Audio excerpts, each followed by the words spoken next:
So it can be a little harder to get into areas further down the log because I have less room to attack it.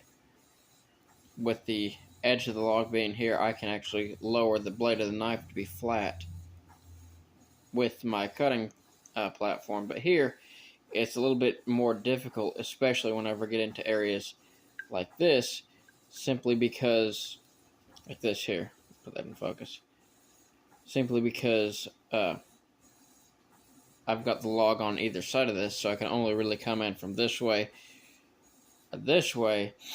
and sometimes that's just not an ideal way to do it. So right now, I'm just taking everything I can down with this knife, and then once I get it to where it starts becoming difficult, I'll swap over to the hooked blades and chisels and start gouging material using those. I use the round gouge chisel, this one here, for taking most of the material off, because I can actually get more material off quicker with that than I can with this blade. This blade, however, is a lot more efficient at making things smooth than the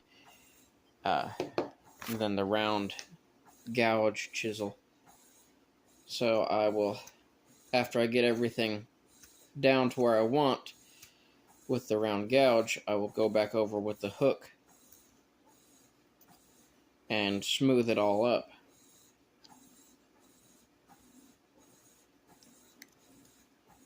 So that is currently my plan. Like I said, right now I'm just taking what I can down with this blade here. This little blade is actually an incredibly versatile little blade.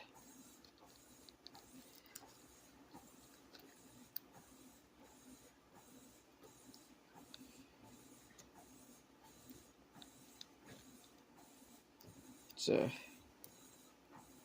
been a very useful little tool.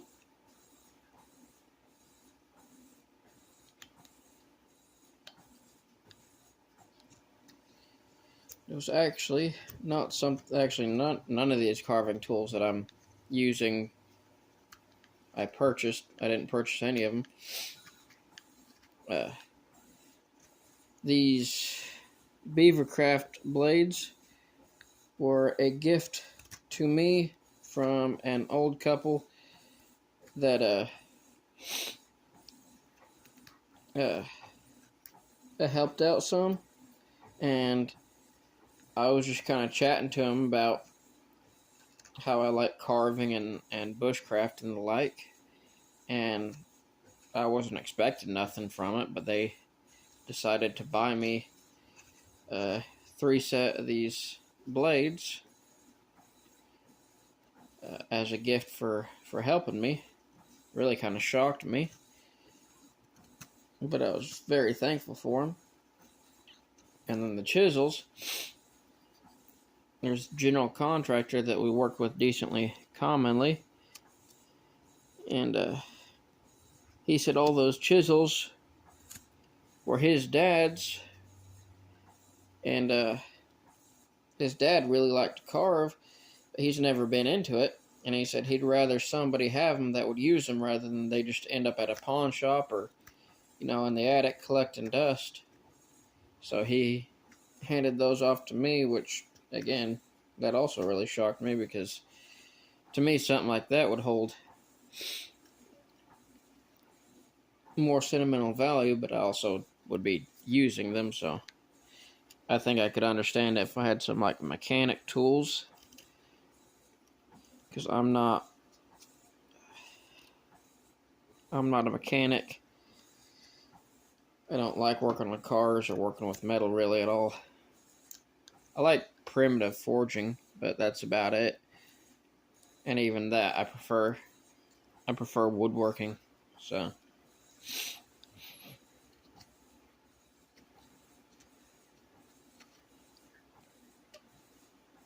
So I suppose I can kind of understand if I just imagine it being different, different tools. But regardless, I'm rather thankful for them. I've actually taken them to some jobs before, and they've helped me out quite a bit. If I have to do things like adjusting a strike plate on a door, if it's not shutting properly, and I can adjust it doing that, then that's something I've done before with them. Just having to carve out a little bit of the jamb to make room for where I'm going to move the strike plate, because they're inset. Of course, sometimes if the door's out, it's better off not to inset them. If, like, sometimes you get a door that's wrong or a jamb that's wrong.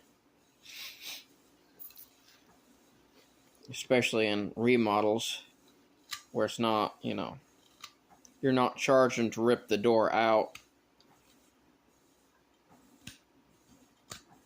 and replace it. You're just charging to make it work better.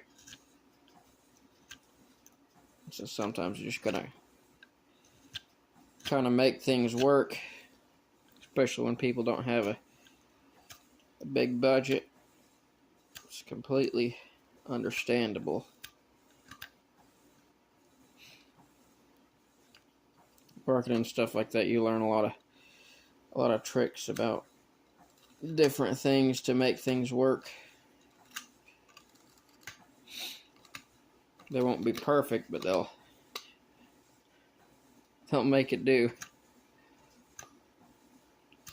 Which, frankly, is what a lot of people need. Like I said, it costs a lot more to pull a door, the trim, the jamb, and then replace it all than it does to unscrew the door and throw some shims on, or unscrew a strike plate and move it a little bit. So, it just kind of depends on what's needed.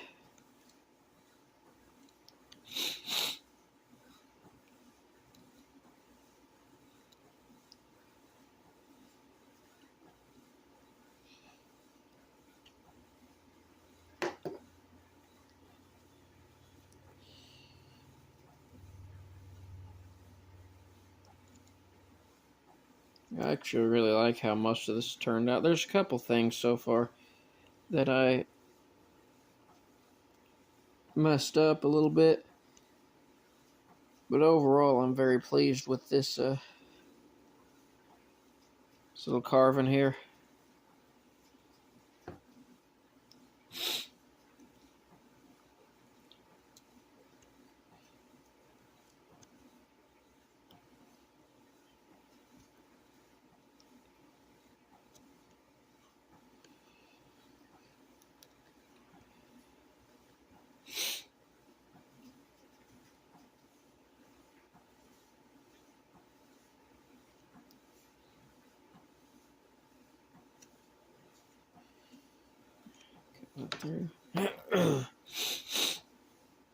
I've been having allergies really bad, so my nose is all stuffy. But it's all just part of it.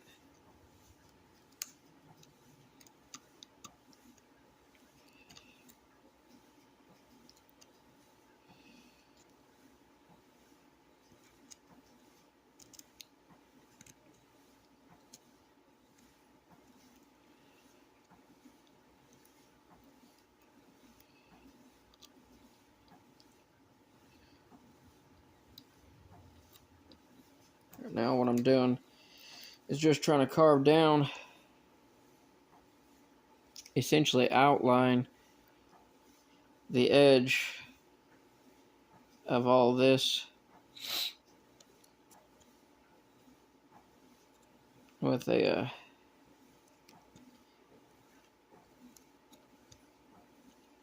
with essentially just a little trench, so I can dig up to it and not risk damaging the rest of the carving. Have a little bit of a relief area there.